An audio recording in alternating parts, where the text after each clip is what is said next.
Hello दोस्तों, मेरा नाम है मोहम्मद अरशद और आज है 11 मई 2026। और आज से लगभग एक हफ्ता पहले संडे के दिन 3 मई 2026 को नीट का एग्ज़ाम हुआ था। तो जिन भी बच्चों ने वो एग्ज़ाम दिया होगा, तो उसके बाद आंसर की रिलीज़ हुई थी, तो उन्होंने मैच कर लिया होगा बहुत से बच्चों ने और बहुत से बच्चों ने नहीं भी किया होगा। और फिर कुछ न्यूज़ेस भी आई थी कि हो सकता है पेपर लीक हुए हो। तो अभी वो क्या है क्या नहीं, वो फाइनल तो एंड पे ही डिसाइड करेगा कि पेपर लीक हुआ है कि नहीं।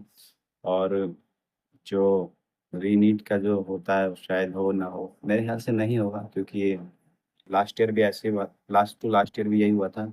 और पेपर हर साल कहीं ना कहीं लीक हो ही जाता है, भले ही एक सेट हो या फिर एक पेपर हो या फिर एक सेंटर का पेपर हो पूरा। खैर, उस पे नहीं जाते अभी। बात करते हैं कि अब आगे क्या। फिलहाल मूव ऑन करना चाहिए या फिर दोबारा एक ड्रॉप लेके तैयारी करनी चाहिए। तो मेरा जो था ये थर्ड अटेम्प्ट था, सेकंड ड्रॉप। तो फिलहाल अभी की जो कंडीशन है उसको देखते हुए मूव ऑन करना ही ठीक है। तो अभी मैं एक कोर्स में एनरोल करने वाला हूँ, जिसका मैंने एक एंट्रेंस एग्ज़ाम का फॉर्म फिलअप किया है। उसका नाम है बीएससी पैरामेडिकल। उसका नाम अभी चेंज करके अलाइड एंड हेल्थ केयर करके रख दिया गया है। तो 10 मई 2026 तक उसका डेट का फॉर्म का डेट था फिलअप करने का, जो कि एक्सटेंड किया गया था क्योंकि लास्ट था उसका 24 अप्रैल तक ही था। तो ये एक्सटेंड हुआ था, तो अब 10 मई लास्ट उसका डेट था, तो मैंने वो फिलअप कर दिया था। और बहुत से बच्चों ने भी कर दिया होगा। तो इसका जो पेपर होगा वो 4 जुलाई 2026 को होगा। तो अभी से 54 डेज बचे हुए हैं और ये काफ़ी एक अच्छा अपॉर्चुनिटी है कि इस टाइम में पूरा सिलेबस कंप्लीट करके प्रैक्टिस करके एक अच्छा कॉलेज ले सकें, एम्स का ही। क्योंकि ये एम्स ही कंडक्ट करा रहा है, तो मैंने उसी में फॉर्म फिलअप किया। तो अब मेरे ऊपर है कि मेहनत से मैं पढ़ाई करके इसको क्लियर कर लूँ।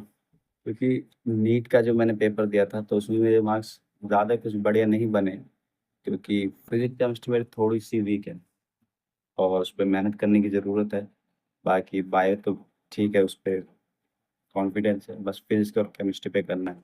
तो इन 54 डेज़ में एक बढ़िया तरीके से पढ़ाई करके मैं एक एम्स का कोई कॉलेज ले सकता हूँ।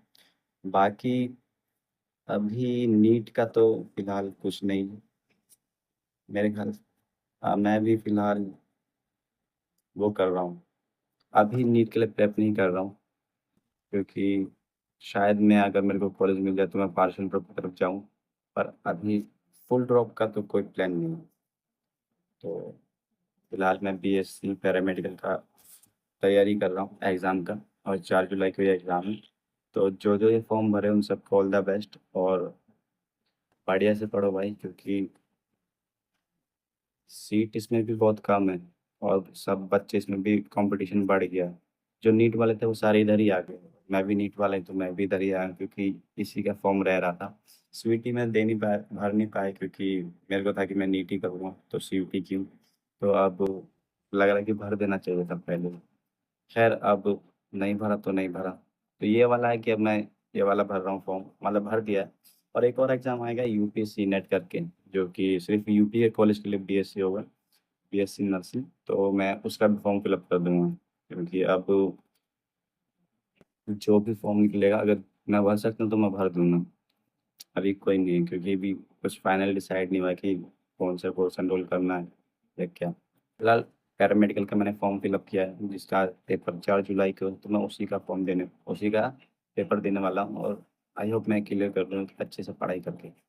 तो भाई, अपना भी पढ़ाई करो, मिलते हैं सिलेक्शन लेके। All the best.